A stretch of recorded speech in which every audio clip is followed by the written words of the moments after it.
Meet Pete. Pete doesn't know it yet, but in 3 hours and 41 minutes at 7:43 a.m., he will be rushing his pregnant wife Abby to the hospital. He won't be thinking about whether his car is charged and able to safely cover the distance from here to there, because the engineers who designed and built Pete's car already thought all about it. SAE International assembled a team of engineers from all over the world to think systematically about the charging of Pete's car. These engineers developed a series of standards that made mass production of Pete's car safe, affordable, and environmentally sustainable.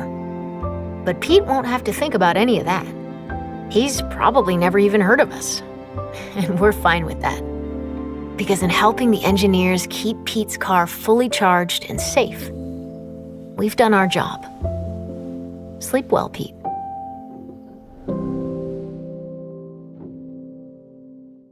Welcome everyone to the Formula shock tuning overview presentation.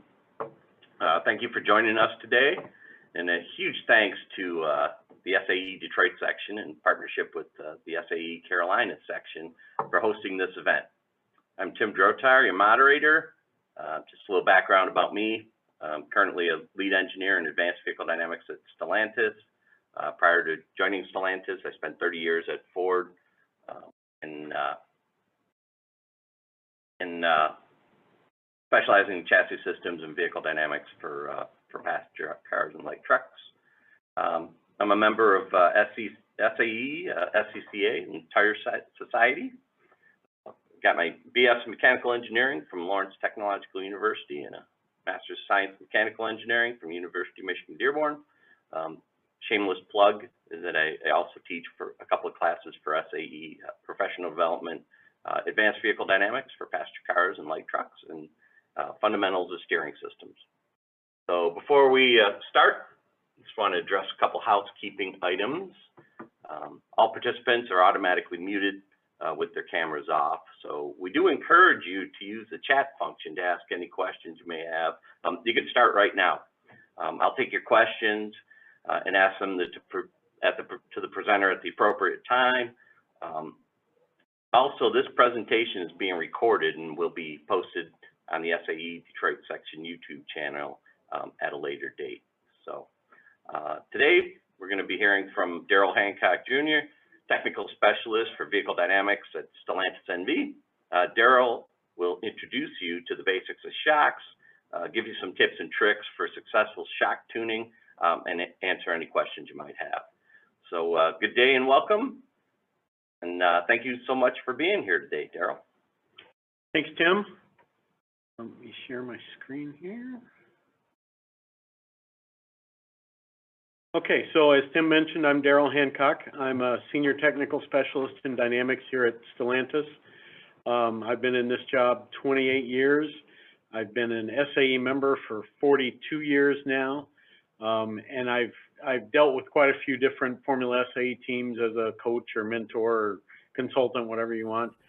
When I was in college at Rose-Hulman, I built, I think, 5 mini Baja cars. So my experience was mostly in mini Baja cars, but again, you know, an SAE student competition, so the experience is transfers. And after graduating from college, I moved through a few jobs, including working for an IndyCar team. So I got a lot of background in this kind of stuff. So we'll go ahead and just move right into the presentation, hopefully. Okay, so we're going to talk about a bunch of different things today. I have about, I think, 48 slides, so we'll have to move fairly quick. But as Tim said, if you have a question, post it in the chat, and Tim may just answer you directly, or he may stop and pass the question on to me, or he may even save it till the end of the presentation to have a little Q&A session. But don't hesitate to ask questions, okay? So shock absorber tuning is what we're going to talk about today. It's not an exact science. I don't have a bunch of formulas and equations to pass on to you that'll let you tune your shocks optimally. There are many different factors that go into it, the differences in vehicles, tires, environmental conditions, what kind of road surface or track surface you're on. But the other thing is there's no secret, there's no magic to it, right? It's a process. It's not extremely well defined, but it's not just trial and error and luck, right? So one of the things people always ask is, well, what's the best shock absorber? And in my mind, one shock is not necessarily better than another one. I worked for Gabriel shock absorbers for several years, designing shocks, designing all different kinds of shocks, twin tubes, monotubes, whatever. And there's pros and cons to all of them. There's no one magic shock that if you put that on your car, it's going to solve all your problems, right? So the design and tuning of the shock absorber that gives the damping forces that suit your vehicle the best, depending on the day, the track, the tires you're using, that's the best shock, right? So it's not, you know, what catalog you bought your shock from. All right, so what's the function of dampers or shock absorbers? And I'll use those terms interchangeably. First thing you got to do is understand what's the shock do. The primary function is to control the storage and release of energy in the suspension spring. And that energy comes from bumps in the road or from motion of the sprung mass, the body, as you corner and brake. So sometimes there are secondary functions we bake into shocks and dampers. They may be the limit to suspension travel and rebound or in jounce, if you have the jounce bumper on the shock. They typically locate the suspension spring on your Formula SAE cars. It's a coilover design. In some of our passenger cars, there's also an internal spring that only engages in rebound. Sometimes, especially with struts, that's where the stabilizer bar attaches to the body of the strut. And then also as a strut, it's a structural part of the suspension. It doesn't just provide the damping, it gives you your suspension geometry or at least a part of it. So those are all secondary functions. And again, the primary function is to damp that energy that gets stored in the spring and released from it. And it does that by forcing oil through some kind of restriction in the shock as it is compressed or gets longer in extension, right? So the restricted oil flow inside the shock always gives you a force that opposes the motion of the suspension.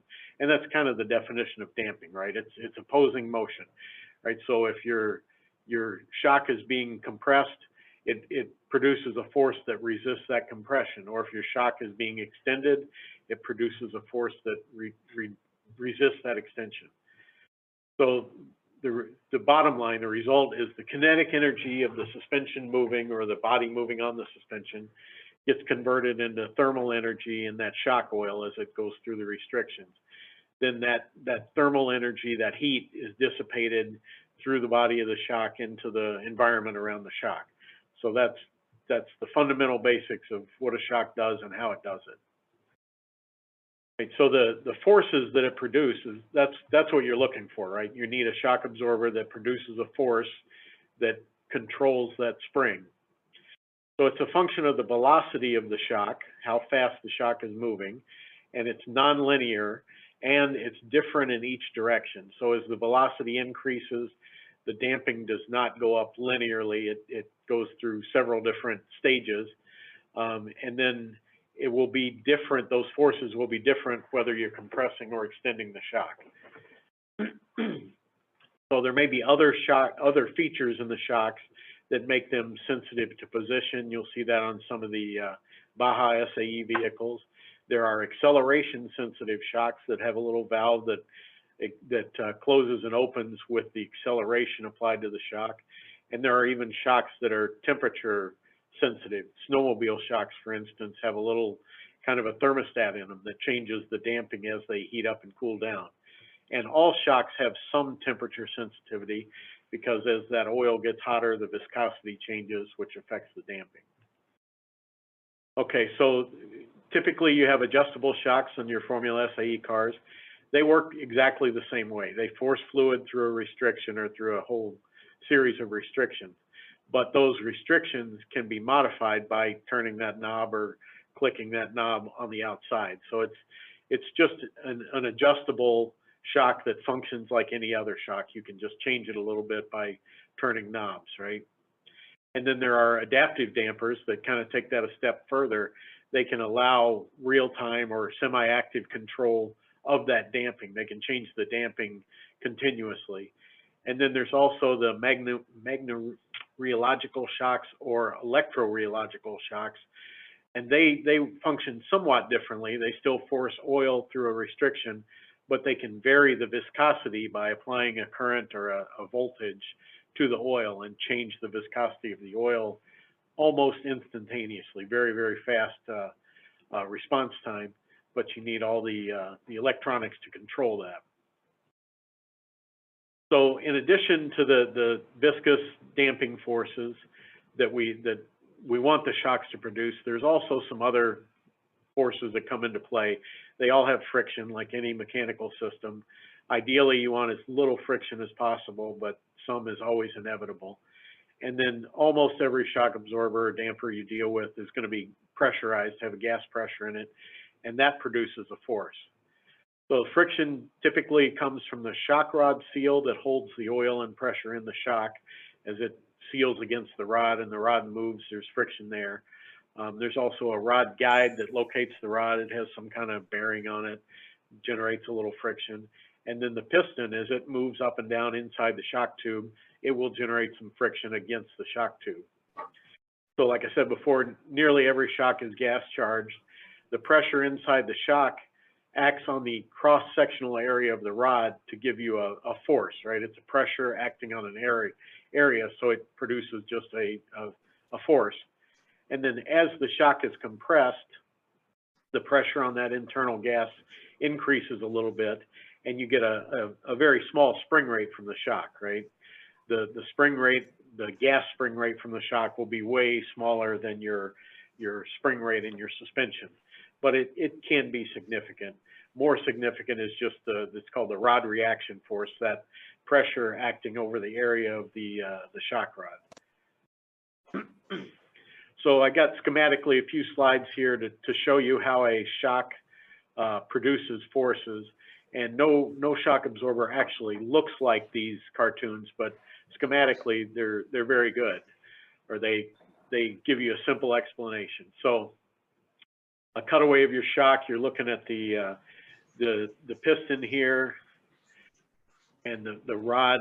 As the rod comes in, you're into the body of the shock. You're compressing the shock.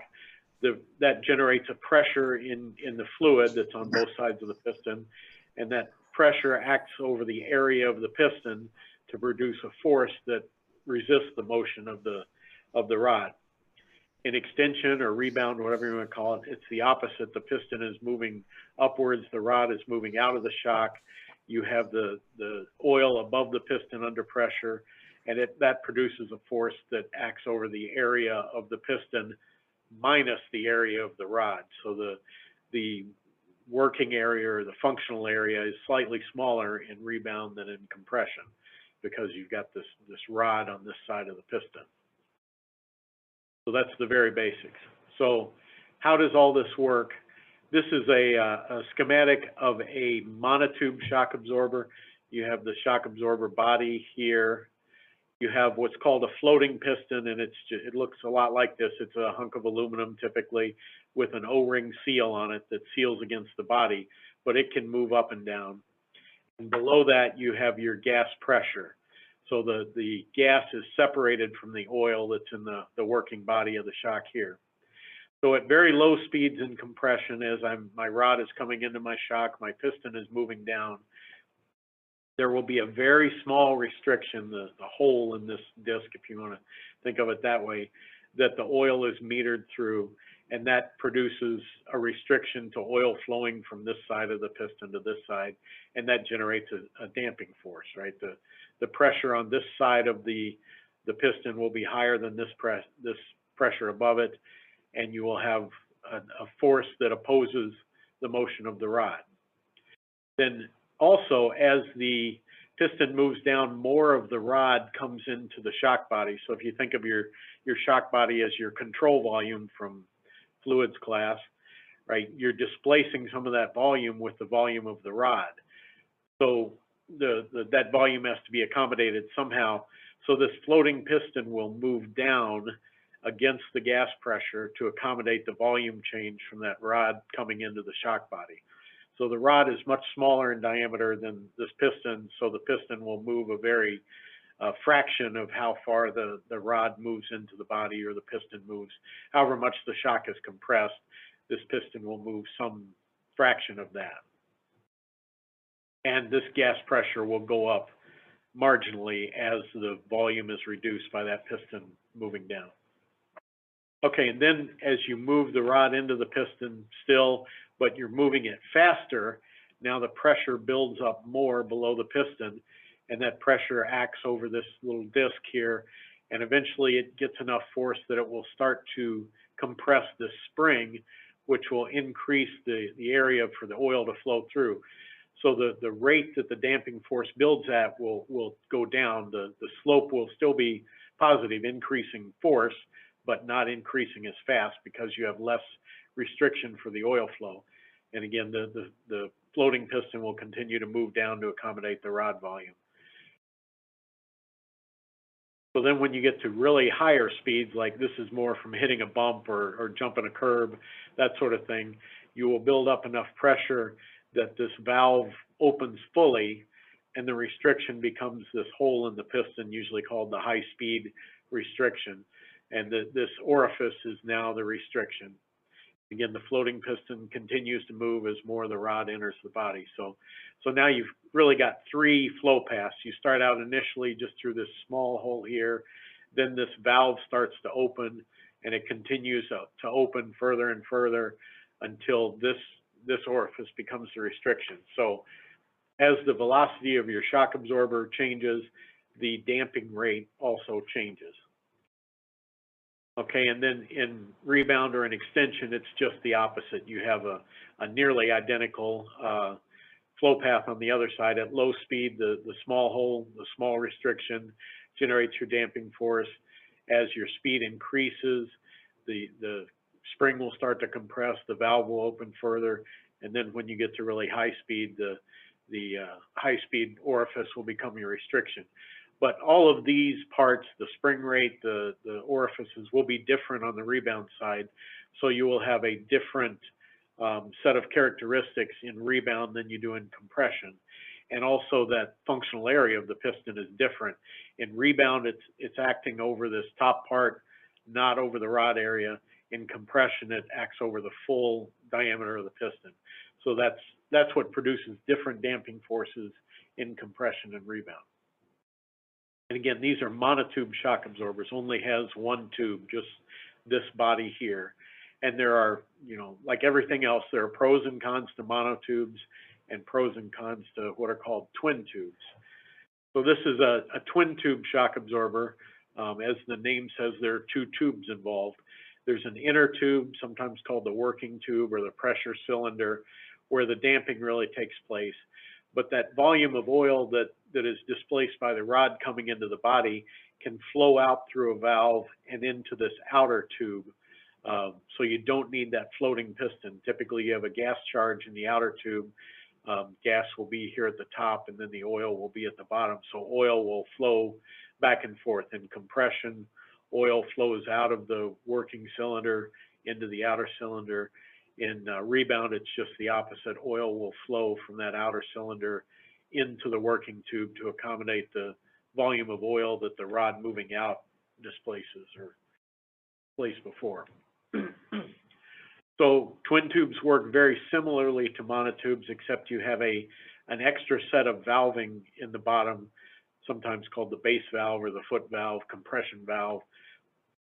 So as the piston moves in at a low speed, some oil has to go from below the piston to above, so you don't wind up with a vacuum up here. So you still have the similar valving, but some oil will also flow out through this compression head. The volume of oil that's displaced by the rod entering the shock will flow out here and then into the outer tube. I don't have the outer tube shown here, but it would be wrapped around. Okay, oops. And then at mid-speed, same thing happens as before. The valve opens here, and this valve opens to accommodate the displaced oil from the rod entering the shock. Then when you get to high speed, just as with the monotube, this valve is fully opened, and these two restrictions become the limiting factor to produce your damping forces. Now this is all in compression. If we switch to rebound, throw my arrow right, now the rod is going out, and you need to move oil back into the cylinder to replace that rod volume that's going out. So we have what's called a replenishing valve, and this is just like a check valve. The spring rate is very, very low. So as soon as the piston starts to move out and the pressure starts to drop here, oil will immediately flow into the cylinder. So this is, you know, ideally it's like your theoretical one-way check valve, right, that you saw in your fluids class. It's not quite perfect. So at low speeds, again, the restriction for rebound or extension is this little hole in the disc here.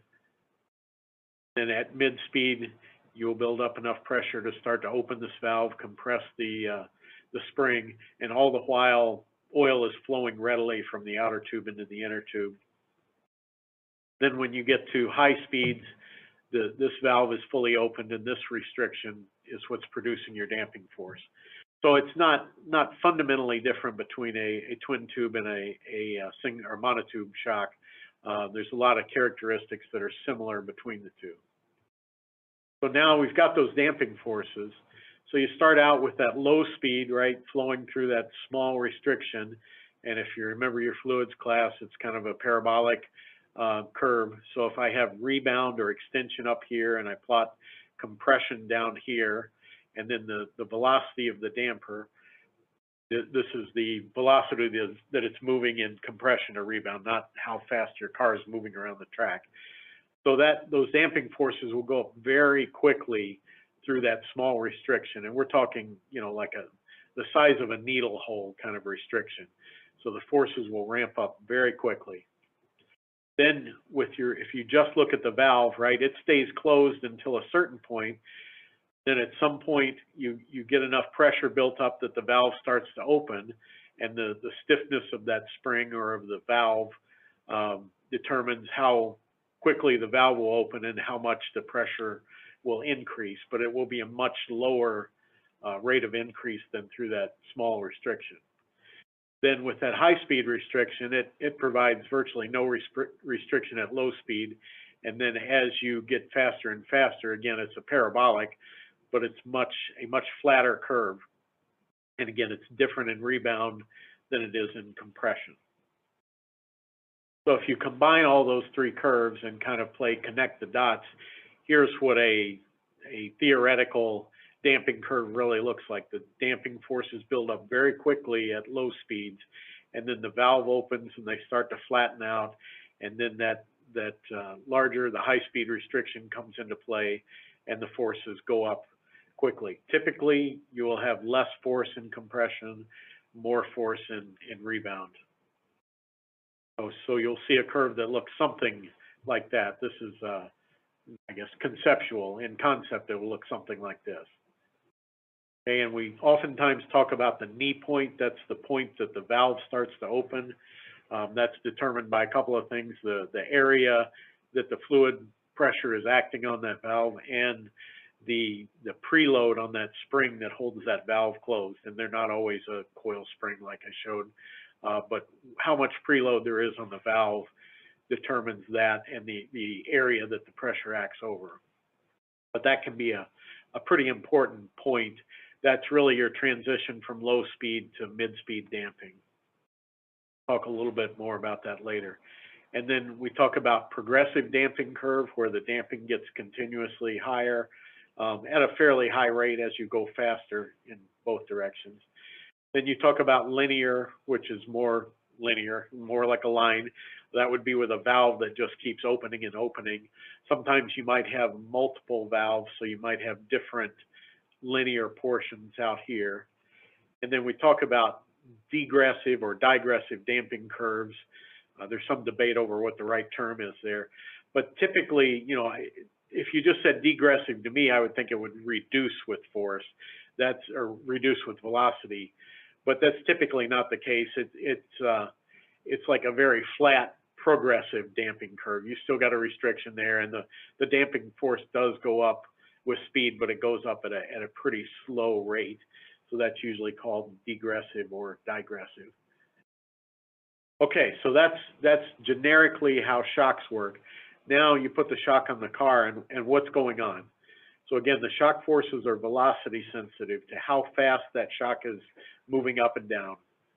And the velocity comes from the motion of the vehicle sprung and unsprung masses, and we'll talk a little bit about that in a minute. So you have the sprung mass of the body, which is effectively the body, the powertrain, the driver, everything that's on top of the springs or above the springs. And then you have the unsprung mass, that's the wheel, the tire, the brake rotor, the knuckle, everything that's underneath the spring or below the spring. You also have another spring, your tire is a spring, and it has a little bit of damping in it. So this is like a very simple model that's very commonly used in handbooks, textbooks, whatever. You have a spring and a damper. Very simple model, easy to calculate.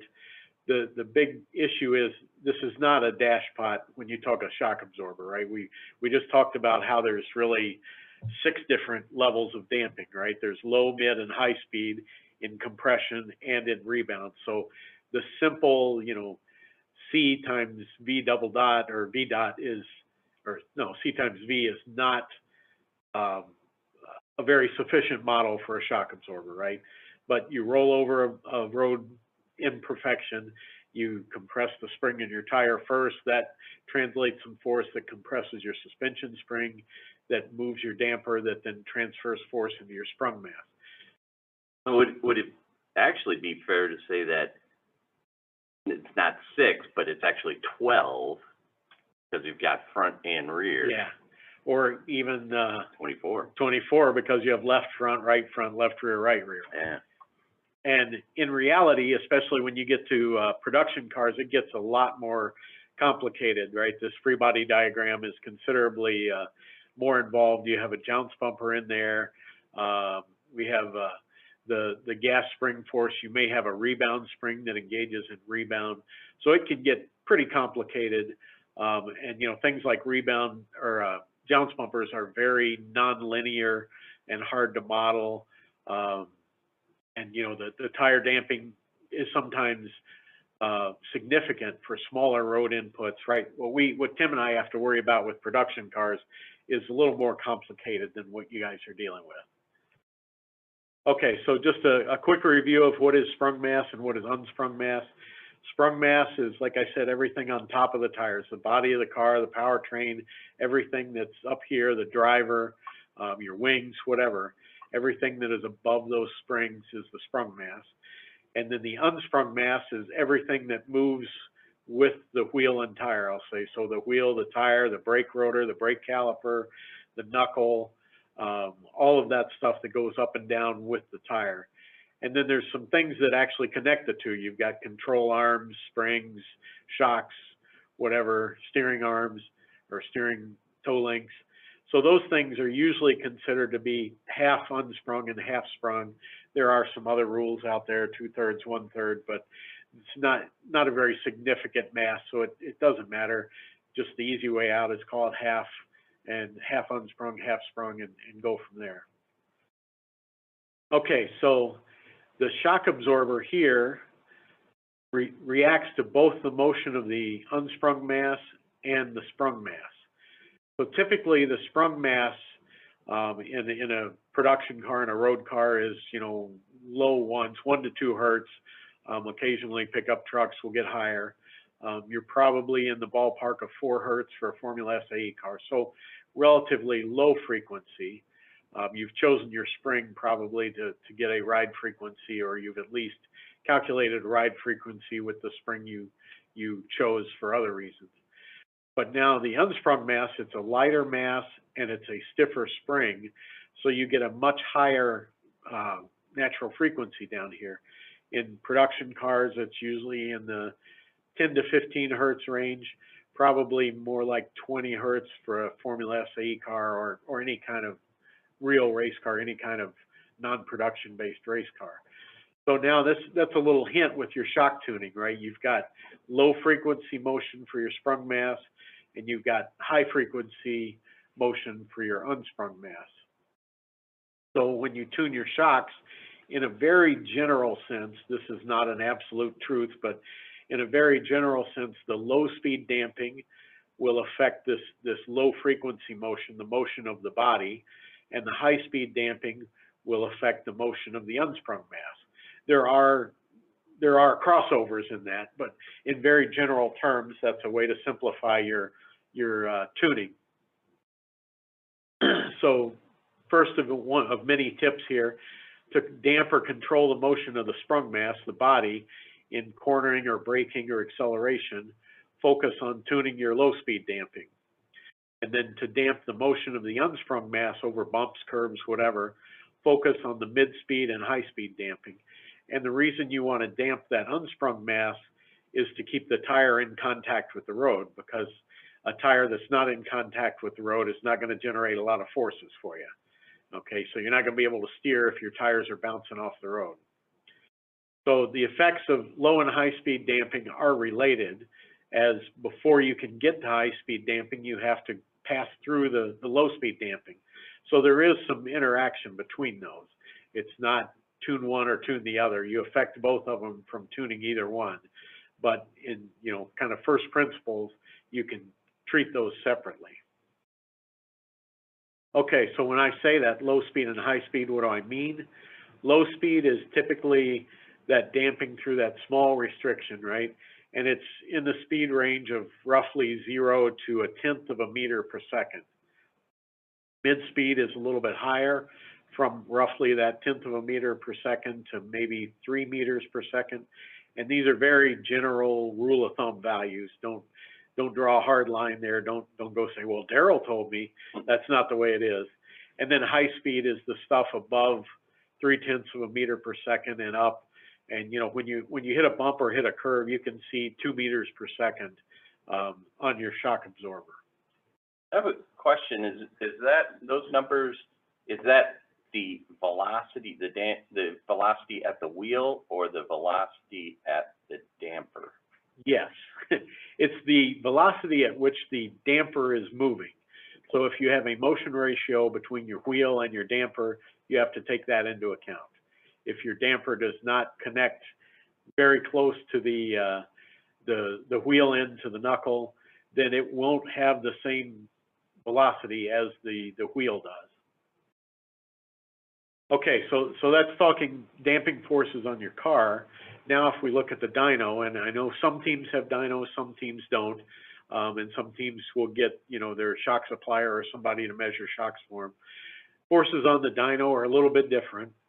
So going back in time, dynos were all mechanical. So there was a motor driving a pulley with a crank on it, and that cycled the shock up and down. You had some kind of load cell to measure the force. In some cases, you just calculated the velocity based on the motor speed and the length of your offset here. Sometimes you measure it. So you always got a sine wave input from this crank here. So it was always a sine wave, which is not necessarily bad, because the motion of your suspension or the motion of your sprung and unsprung masses will always be sine waves. At least the natural motion will be. So that was a good replication. Nowadays, we typically use a hydraulic or an electric dyno that you can feed in any kind of waveform you want. But we still typically use the sine wave inputs, because again, it represents that natural frequency of your suspension, and because we have probably 100 years of history now of testing with a sine wave. And it's still a valid way. It's not necessarily the only way to test shock absorbers, but it's still a pretty good approach. So when you test your shock, you start out typically on your dyno with the shock nearly fully compressed, position 1 here, which is here, and the shock is sitting still. So then the dyno will move it in extension to 0.2 to the midpoint, and your velocity reaches a peak there, and then it will start to move to slow down, and it will get to the fully extended point, and then the motion will reverse, go in the opposite direction till you get to the midpoint of the stroke, 0.4 here, which will be the highest velocity. Then it will return to the starting position in zero velocity. So that's what kind of velocity input you get from the dyno. Then what you do is you speed the dyno up to make that motor turn faster, or program in a faster input on your hydraulic or electric dyno. So you start out at low speeds, you have this, what looks like a flat, long sine wave, and then you increase the frequency, and you get faster and faster, shorter and shorter sine waves. The velocity goes up, and the time for one cycle goes down. So you would test with a variety of these inputs at different speeds. And then for each cycle, you will generate a curve that looks something like this. This is kind of the raw data. And you can, for instance, see that knee point we talked about right there. You also see there's some hysteresis in it, and some noise. It's not real pretty, clean data, but that's what the real data looks like. So you'll repeat that a number of times at different speeds. And typically what's done, your dyno software will pick out the max speed and velocity, or max velocity and force points off of each one of these, hysteretic, noisy curves. So I will distill it down into 1 point here and 1 point here for this first curve. Then for my second curve, I'll pick 1 point here and 1 point here. I pick the max force and velocity points, and then just use those. That's much prettier data, much easier to deal with. So then you'll plot that, right? Those points from each of the test curves here. So low speed again is down in here, maybe up to 1/10 of a meter per second, and you can see that parabolic curve we talked about earlier. And then as the valve opens, it's fairly flat and linear. And then as your high speed restriction comes into play, it's still a parabola, but a pretty flattened out one. And rebound, you have different characteristics than in jounce. Rebound will almost always be higher damping forces than in compression or jounce. Okay, so kind of a corollary to Tim's comment there.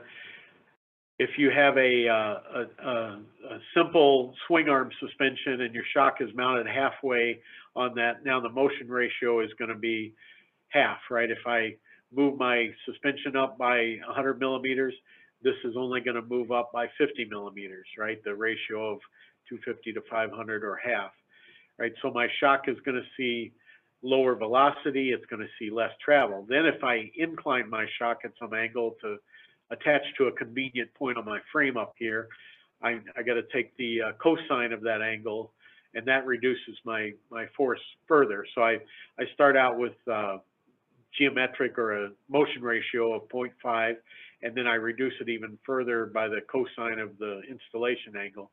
So in this case, my motion ratio works out to be 0.47, less than half of the motion of the wheel makes it into the shock. And the same thing with the speed. The velocity at the wheel or the velocity of the shock is 0.47 times the velocity of the wheel. So that makes your shock tuning a little more difficult. Only half of the damping forces, or less than half the damping forces you produce in your shock, actually go to work out here to damp this wheel, right? And less than half of the travel of the shock, or the shock travels less than half of what the wheel does. So anything you can do to move that shock more outboard for a better motion ratio and to stand it up straighter is better. Makes your shock tuning easier, means you can get away with a smaller, lighter shock. It doesn't have to produce such high forces. It will last longer. It won't wear out as fast. That could be a structural challenge, right? If you ideally you would stand the shock absorber up right out here by your tire, but what do you attach it to, right? You need a stiff frame connection to attach your shock to. So that there may be a compromise there between your structure of your frame and your shock packaging. Yeah. What's a good motion ratio? Bigger is always better. Anything under 0.5 is kind of a no-go. It's right. It's start over, clean sheet of paper, start over and do it again. And I would say a good one or a minimum one is more like 0.6, 0.7, something like that. Would you agree, Tim? I would agree with that. Yes. Okay. The higher the better, yes. All right. So this kind of leads us to shock tuning tip number 2. The installation angle and the motion ratio of the shock will almost always reduce the effective damping force at the wheel, which is not good. You want to have as much damping force as you can get. You can always take damping force out of your shock, but it gets tough to add more and more and more in due to a bad motion ratio or a high installation angle.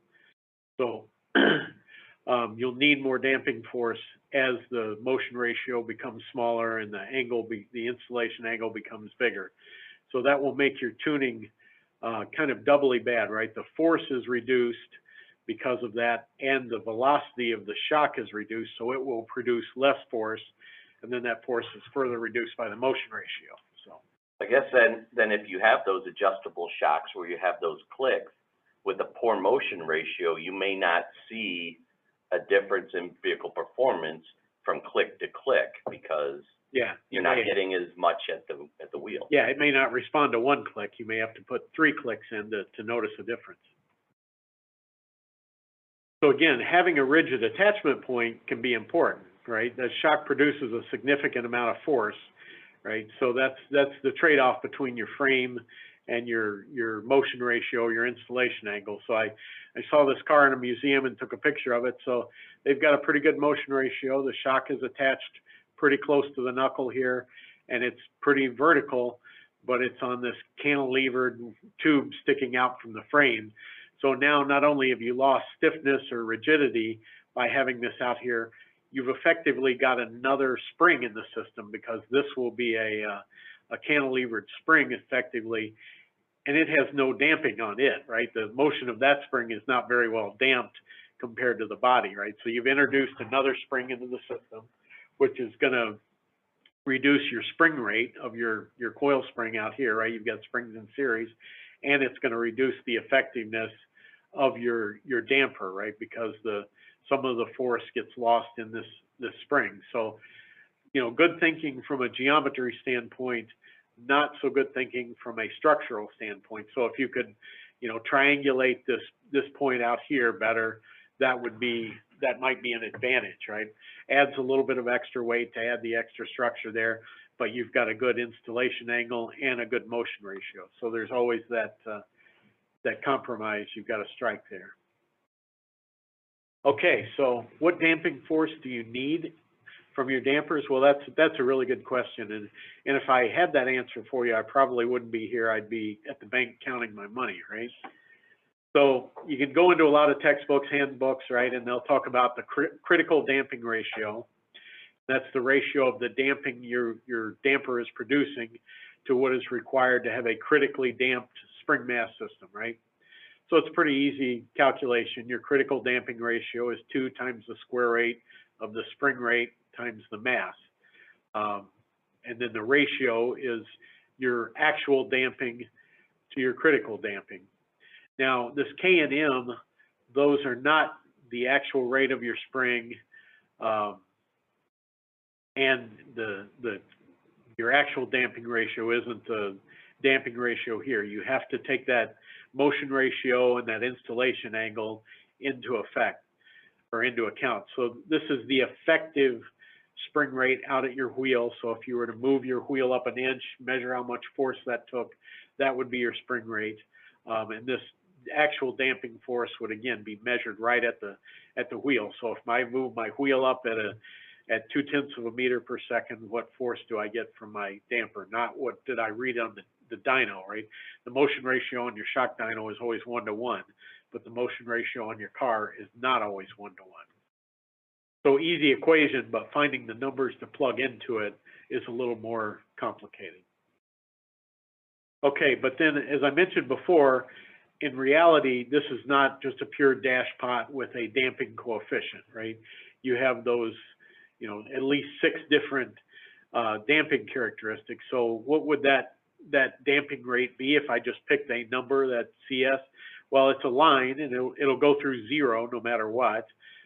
because at zero velocity you have zero damping. But how does it fit to actual curves, right? Actual measured data, right? Where you have a different slope and rebound and a different slope and compression and this nonlinearity, right? So having a damping ratio or using it in calculation is kind of an oversimplification. It's not totally useless, but it is a very simplistic model. So you will see a lot of places recommend a 0.7 damping ratio, so not quite critically damped.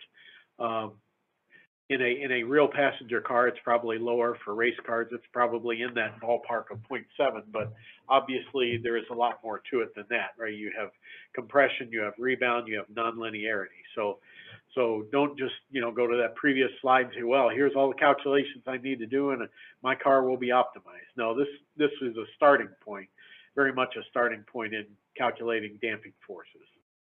But what it might be, where its usefulness might be, is like, say, this year, you go through your tuning exercise and you say, wow, these shocks were tuned on this vehicle pretty good. So by going through, at the end of the year, going through those calculations and figuring out what your critical damping it was for this year's installation, you could use that critical damping curve as a starting point for next year and say, okay, what do my damper forces and force velocities need to be to get that same critical damping on next year's car, where it's going to have different mass and different motion ratios and different wheel rates and so forth. Yeah, you can certainly use it as a offset calculation, right? You'll have a different K and a different M value, but if you keep to the same, oversimplified, well, not oversimplified, but simplified damping ratio, a lot of that will transfer and you'll be way ahead in shock tuning your new car, assuming you were good in the tuning on your old car. So tip number 3, textbook calculations are helpful, but representing that shock absorber as a damping coefficient is pretty simplified, right? So calculating all that is a very good thing to do, but it's far from being your final answer. It's useful and it's helpful. It will actually keep you from making big mistakes, right? Am I way beyond critical damping? Am I way below critical damping? But again, it's not going to give you your final answer. Okay, so what other damping forces? In addition to damping the natural frequencies, right, you have other motions in your car, right, that you can use your dampers to oppose, right, to damp out. So when you hit the brakes, you get some pitch in your car. When you turn the steering wheel, you get some roll in your car, right? You can use the dampers not to limit the pitch or the roll, but to control how fast it happens, right? So that's the sprung mass moving, right? The body is rolling, the body is pitching. So like I said before, the low speed damping will affect that. So you can tune your handling and your brake response to a certain extent, to a fairly significant extent, with your low speed damping, right? It's not going to affect your steady state roll angle or your steady state pitch angle, right? It's only going to work when there's a velocity at your damper. So in transient conditions, when there's relative motion or velocity between the sprung and unsprung mass. So again, tip number 4, dampers only work in transient conditions, but they provide a means to tune your transient conditions separately from your steady state handling. So under transient conditions, usually increasing the damping forces helps the car, right? It affects the weight transfer, not the total amount, but how fast weight is transferred between tires, and makes your car respond a little more predictably. Okay, so increasing the damping forces tend to stabilize the car, and you can tune them to the transient handling with them. But there's a limit to how much damping you can put in, right? And generally early on, you'll find out that more rebound is better, but you get to a point where you'll hit a bump or a curve or something, your suspension will compress, and the rebound damping or the compression damping will help to eliminate that. But then you have a lot of rebound damping, and the suspension will not recover from it. It won't move back to curb position or your normal ride height, right? And then as you increase damping forces in general, your suspension is becoming more and more rigid. It's stiffer effectively, right? And you'll get to a point where the car is skittish, the tires will bounce off the road, the driver won't be real happy. So that's the point that you need to take some damping out.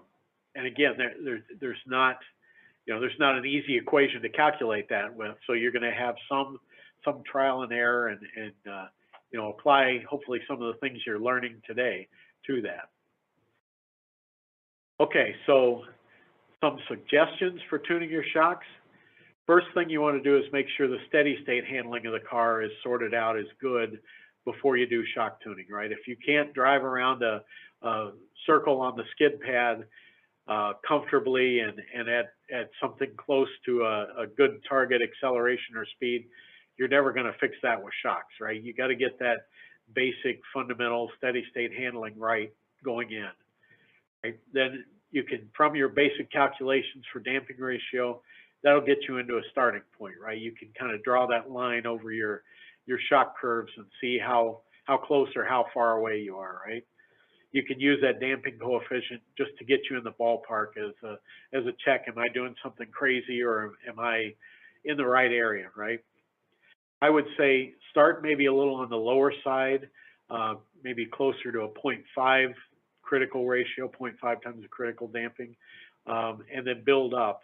That will do a couple things, right? That'll prevent you from starting with a car that's on the skittish side. That will help your driver build some confidence, right, that the car improves as you tune it, and it will give you a direction to go in. If you start out at 0.7 and the car is pretty good, you don't necessarily know, do I need less damping or more damping? So you have to make two trials to get started. Which does the car respond to, increased or decreased? But if you intentionally start on the low side, that gives you a direction to go in and some opportunity for improvement, right? And again, compression damping will almost always be lower than rebound damping. You'll find some rules of thumb out there, like a 2-to-1 ratio of rebound to compression or 4-to-1.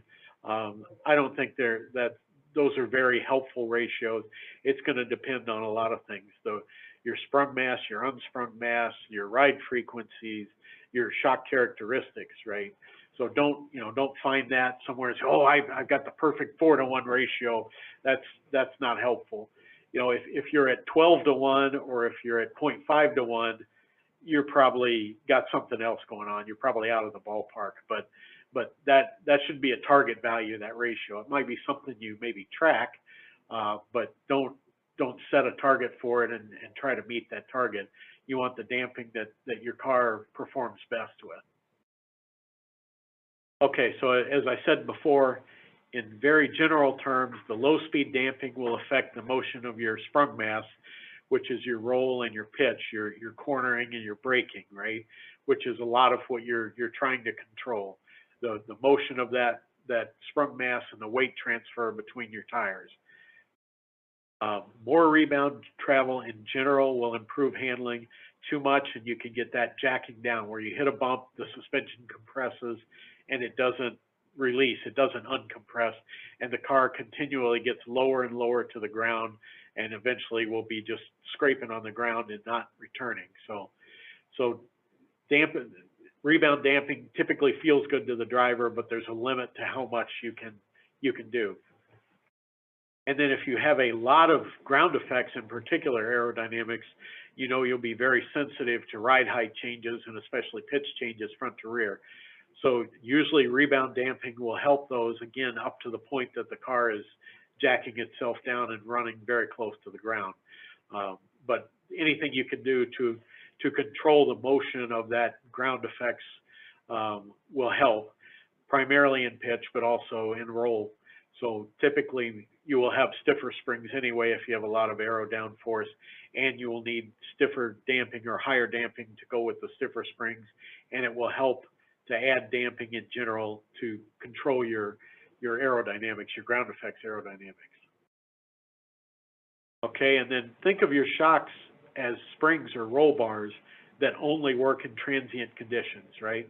If you stiffen the front shocks, that'll increase understeer, right? That will effectively make the front suspension stiffer and roll when you're in a transient condition, right? So as you turn into a curve from going straight and start to turn, you can, quote, stiffen your suspension with damping there. It only happens in that transient condition, but it's a good way to tune those transient conditions, and you can just think of it as having the same effect as a stiffer spring or a stiffer roll bar while you're in that transient condition. And then once you're in steady state condition, it goes away. The shock absorber isn't moving anymore, it doesn't have a velocity, so it's not producing a damping force. So that's one thing that people kind of get hung up on, shocks being a, something magic or a black art. No, it's very, very similar to a spring or an anti-roll bar in a transient condition, and then it goes away in a steady state condition. So you can think of those as kind of the same thing, that just have a different effect based on whether you're in transient or steady state handling. Okay, so when you're tuning your shocks, keep very good track of the changes you make, because sooner or later you'll make a change that's bad, that slows your car down. So you want to have good documentation that I'm going to unwind that change. I'm going to take 2 clicks out of the front rebound or something, whatever whatever change you made, you want to have enough data to undo that. And then changes to other parts or systems in the car may require shock tuning, right? If you change your spring rates, you change your roll bars, your tire pressures, the weight of the car, the weight distribution front to rear of the car, those can all drive changes to your shock tuning. So typically working on production road cars, shock tuning is one of the last things that we do here at Stellantis, right? We do it several times through the development process, but that's one of the last changes we make. When the car is all finalized and every part is representative, then we can do that very final shock tuning. But I think, most of the Formula SAE cars I have seen use adjustable shocks, so that makes that very easy. You can just add a click, take a click out, add a click of rebound, take a click of compression out. Makes it very easy to change. In our production vehicles, you have to disassemble the shock absorber, change internal parts in it, run it on the dyno to make sure it's okay and you got the right parts in it, and then put it back on the car, so it becomes a much more cumbersome problem. So that's one of the advantages to having adjustable shock absorbers. Okay, so to kind of wrap this discussion up, again, shock tuning, it's not an exact science, but it's not magic either, right? Like a lot of other things in engineering, there's no one right answer. There are a lot of good answers, there are some better answers, and there are definitely some bad answers there as well. And it's going to be a compromise of many different things. So you're trying to find the best compromise, the optimum set of damping forces overall. Something may be better for braking, but it might not be as good for handling, so you've got to balance all that out. And then the second point that sometimes I wish we had learned here at Stellantis, right? Don't try to use shock tuning to overcome basic tuning issues, right? If you don't have your steady state handling right and your suspension optimized for that, shock absorbers, you can make some effects, but that's not the best way to fix any shortcomings, right? Get the car sorted out and good in a steady state condition, and then use the shocks more as a fine tuning to get your transient handling good. And again, you can do some simple basic calculations to get you in the ballpark, but due to the complexity of shocks and all their interactions with the suspension and tires, it's usually better to actually tune the shocks on the car rather than to try to totally analytically tune them. So again, it kind of goes back to the seminar from last week, right? You need to get your car done and get it out and do some actual development on it, including shock tuning. You're never going to be able to analytically, through modeling or simulation, get an optimal shock tune. Okay, and then more information. A couple of very good references to start out with. The Learn and Compete books, Volume 1 and Volume 2. Those are like the only books out there that are specifically about Formula SAE, so they are very good references to have. They are 2 different books. It's not like first edition, second edition. They are different. They have different authors in them, different subjects. There is a little bit of overlap, but these 2 books are really valuable to have. they're written primarily by SAE or Formula SAE judges. So knowing them and abiding by them will definitely help you at your competition, right? Then there's the CAS Technologies website. They have a lot of good information on Formula SAE. Jim Kasperzak that runs that, I worked for him at one point when I was at Gabriel Shock Absorbers. Very knowledgeable guy.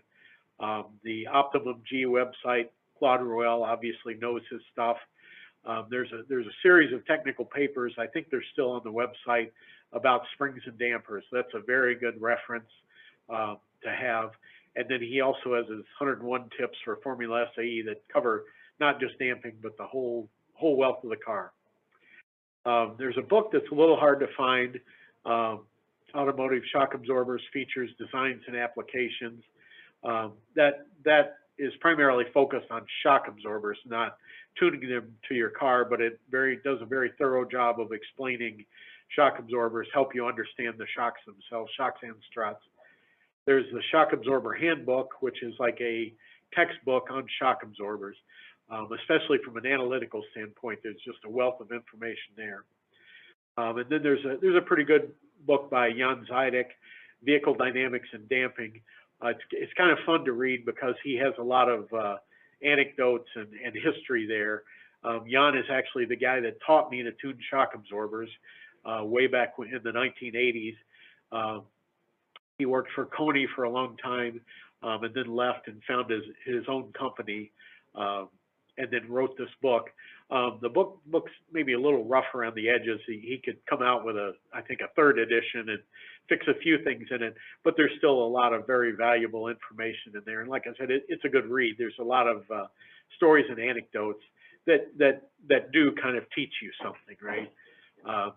So that's also a good book. So if you study all these references, you'll be in very, well, if you study and apply all of these references, you'll be in good shape for competition.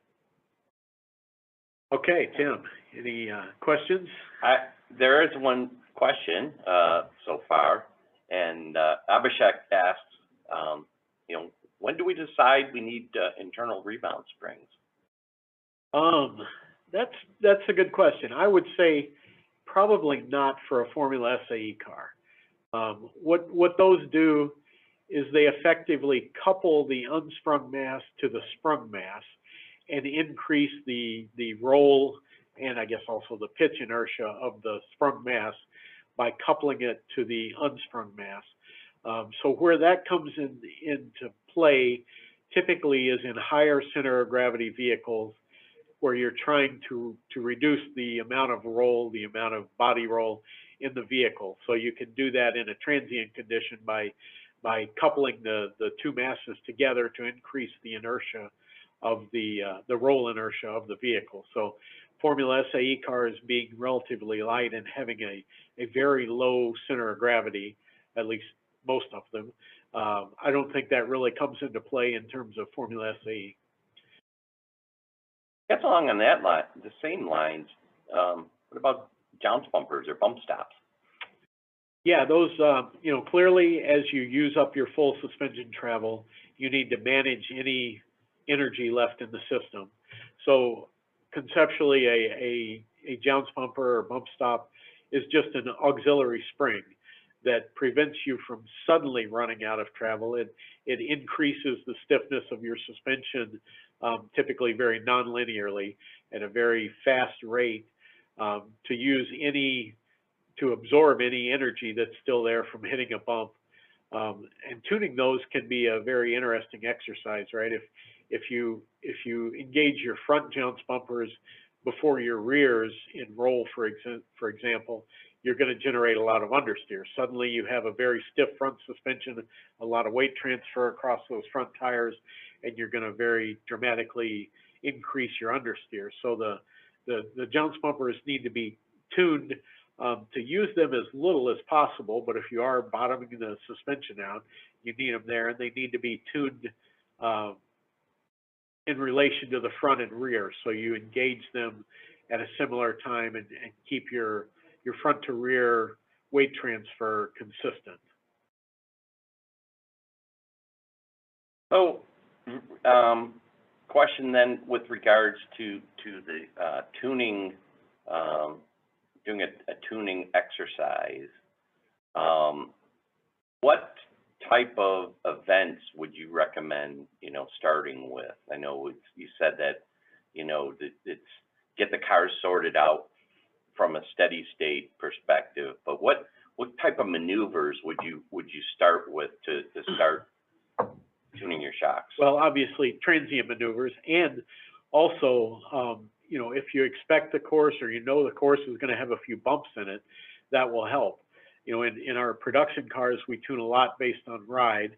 You will tune kind of similarly, but you're not focusing on how comfortable the driver is. You're focusing on the tire to road force variation, which is a part of the ride, right? If the driver's complaining that the ride is really bad, that's kind of a clue that maybe you're getting a lot of that force variation between the tire and the road. So if you can minimize that variation over bumps, that will help.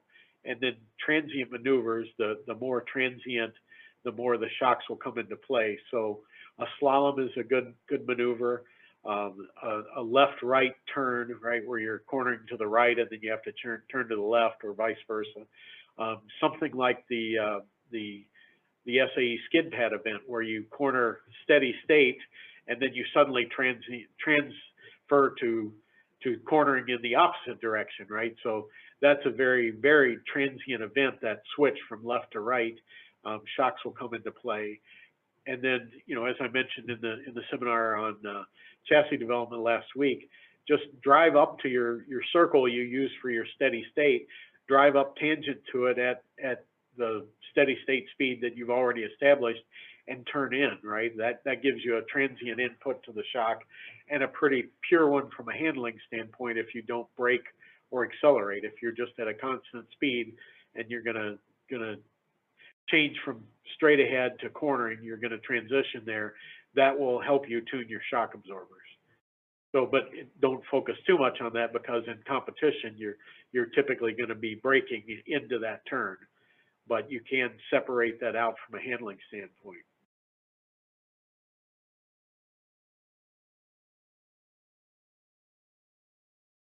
Yeah, it's you mentioned like getting the car sorted first before you do damper tuning. It reminds me of that Maurice Ali quote that said the best amount of shock damping is the minimum amount of force required to do the job.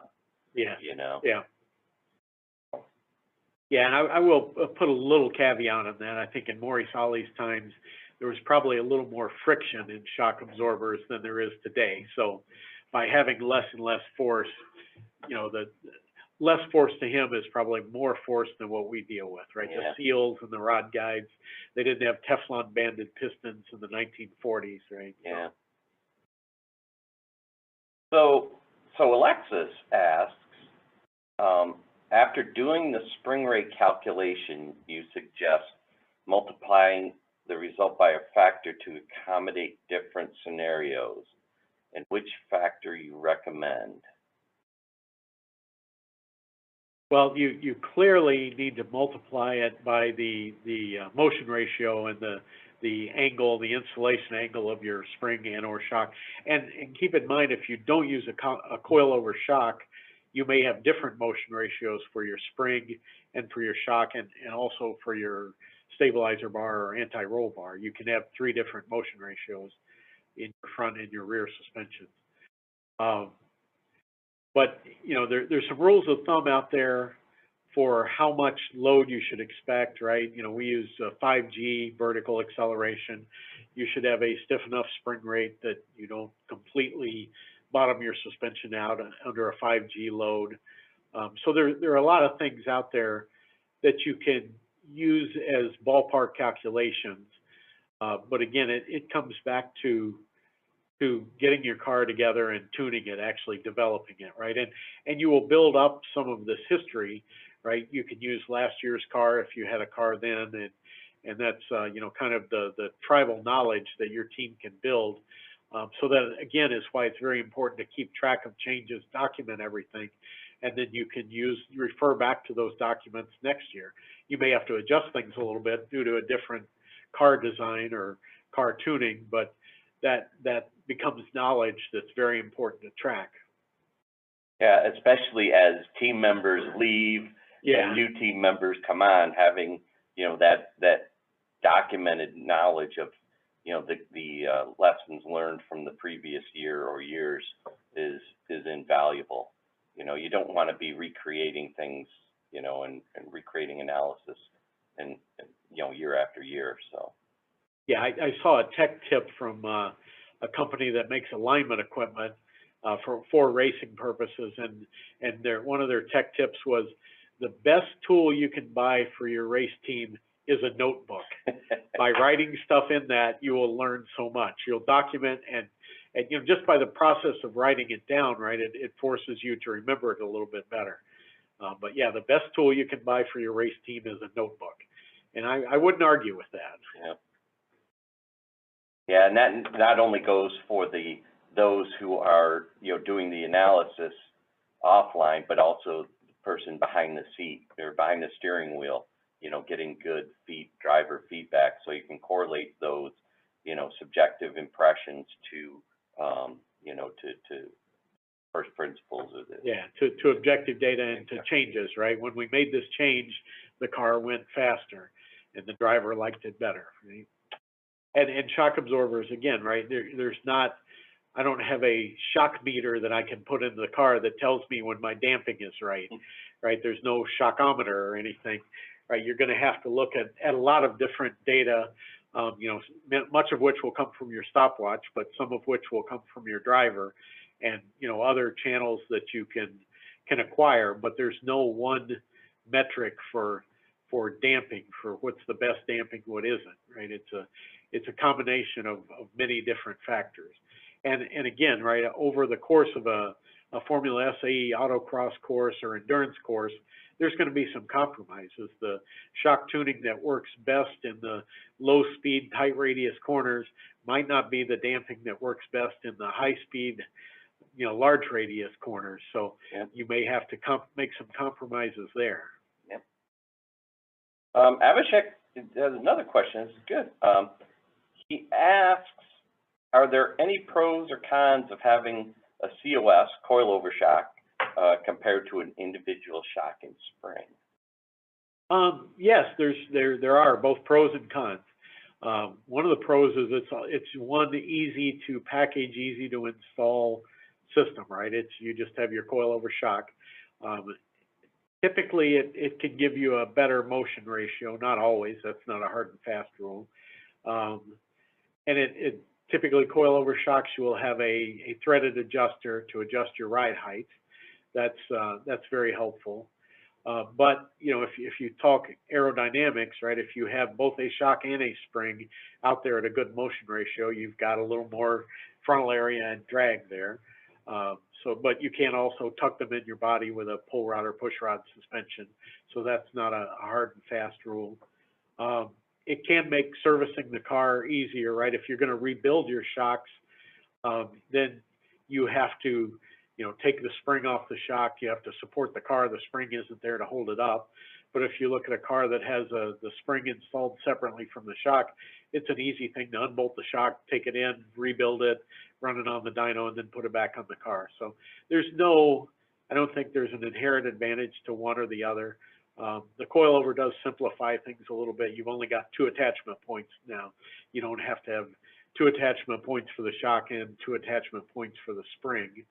But it also concentrates all the load, both the spring load and the damping load, onto 2 attachment points.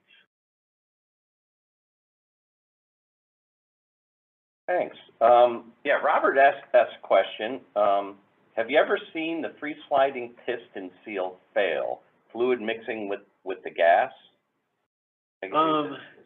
Very rarely. I guess I have, on rare occasions, seen when a shock is overheated, that O-ring on the floating piston will degrade and they can mix. And on twin tube shocks, there is no real separation between the oil and the gas. So twin tube shocks, you have to install them relatively close to vertical. If you install them upside down, the gas and the oil is going to mix. And once you get gas into that inner working cylinder, your damping forces are basically all gone, right? Because the gas will compress, whereas the fluid is virtually incompressible.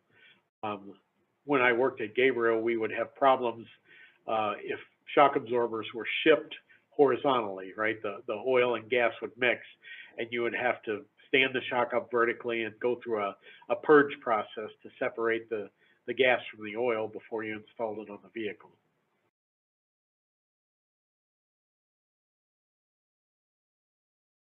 Let's see.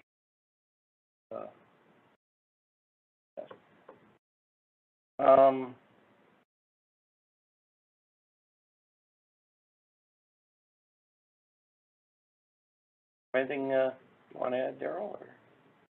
No, I guess I would say one suggestion. I'm kind of assuming everybody has adjustable shock absorbers. That's not the case on every vehicle that I've seen, but it seems very common, right?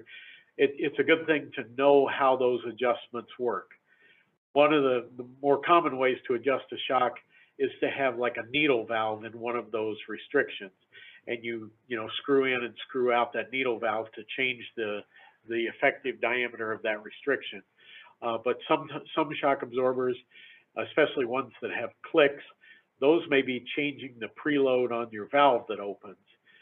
So you may be changing the knee point rather than the slope of that low-speed bleed. So it's a good idea to understand how your shock absorbers work, particularly adjustable shock absorbers. And some of them will have both low-speed and high-speed adjustments. Make sure you know what you're really adjusting. Is the high-speed adjusting the point where the valve opens, or is it adjusting that high-speed restriction? And is the low-speed adjusting the low-speed orifice, or again, it could be the knee point where that valve opens. So then, let me ask this, and then if you're setting up your budget for say you don't have a shock dyno, but there's companies that can measure your shocks for you, do you think it would be valuable to set some budget aside to having your dampers, measured at the different shock settings? Yes. With the Olin shocks, for example, they will typically provide you a curve of all the adjustments. If you don't have that, it's a very good idea to go through all the clicks, and you also need to go through the combinations of them, because an adjustment for the low speed will have some effect on the high speed, and adjustment on the high speed may have some effect on the low speed. Right. So you put together a whole test matrix of rebound, compression, high speed, low speed, whatever adjustments you have on your particular shocks. But one caveat with that is you don't want to just go one afternoon and run all of those, because the shock will get continually hotter and hotter and hotter, and your later tests will be done with hot oil that has lower viscosity. So you need to make some cooling time into those tests. And it doesn't hurt to monitor the temperature of the shock. With a monotube shock, you can get a pretty good idea just by putting a thermocouple on the outside of the shock. With a twin tube, particularly a concentric twin tube where the outer tube is wrapped around the inner tube, you've got a little insulation there between the actual working shock oil in that inner tube and the outside body of the shock.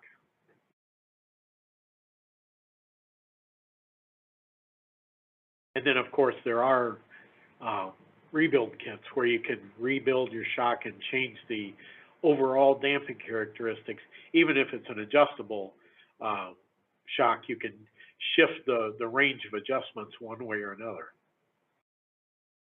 You definitely want to dyno those shocks after you've taken them apart and put them back together. Make sure that the left and the right are generating about the same forces at the same settings. Make sure you didn't leave a part out or accidentally put two shims in because they're super thin.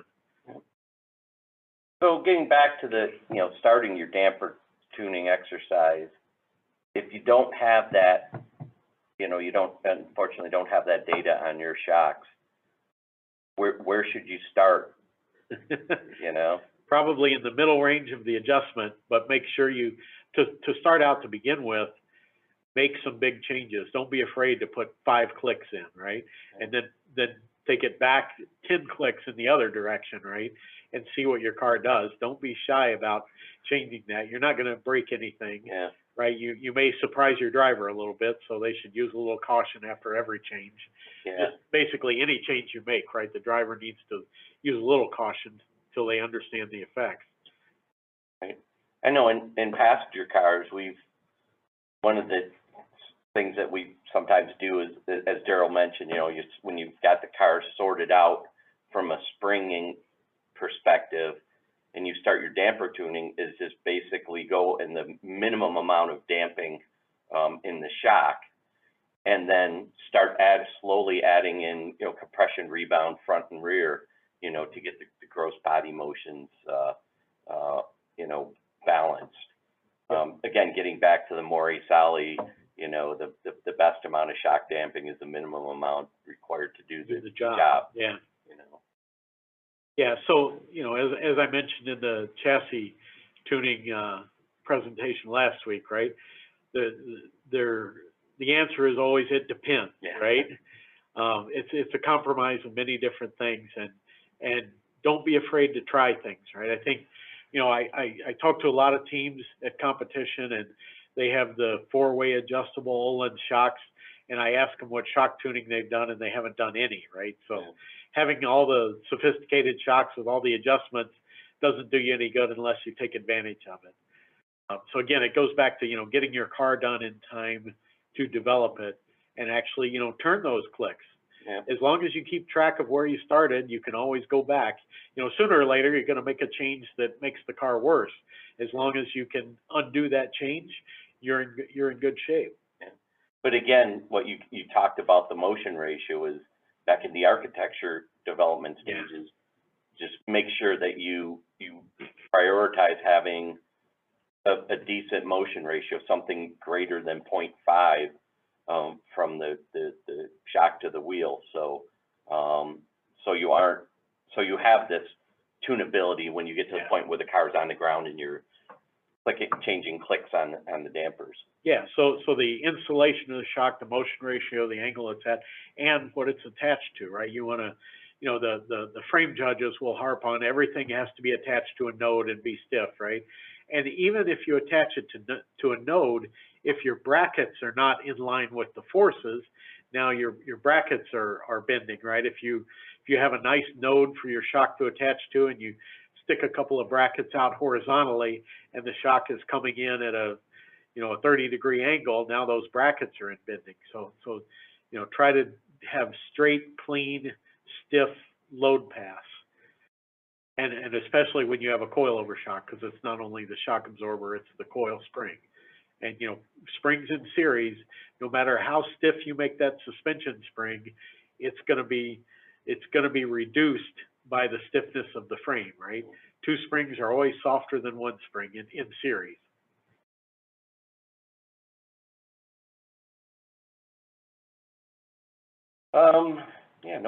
Any other questions in the chat? Going once, going twice?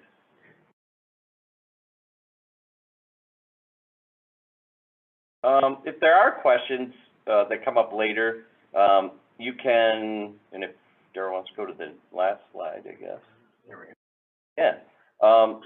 You could send an email to events@saedetroit.org, and with the subject of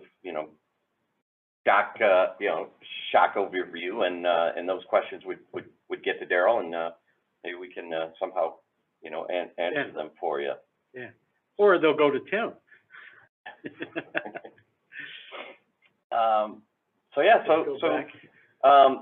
So thanks for joining today. The next event is next Friday, February 10th, and it's going to be the presentation event overview. And I think as the name implies, I'll give some tips and tricks about putting together a good presentation for the judges. So I encourage you to sign up for that. Again, this presentation is being recorded, so it'll be posted on the YouTube channel at a later date. Oops, we got two new messages. All right. Pat says, nice job, and Alba says, thanks everyone for attending. So thanks again for joining us, and look forward to seeing you at the next presentation. And then at competition after that. And the competition, we're going to be there at MIS, so you'll be able to put the faces to the face again. Yeah, and I will judge the motion ratio of your shock absorbers. Absolutely. All right, thanks again. Thanks, everyone.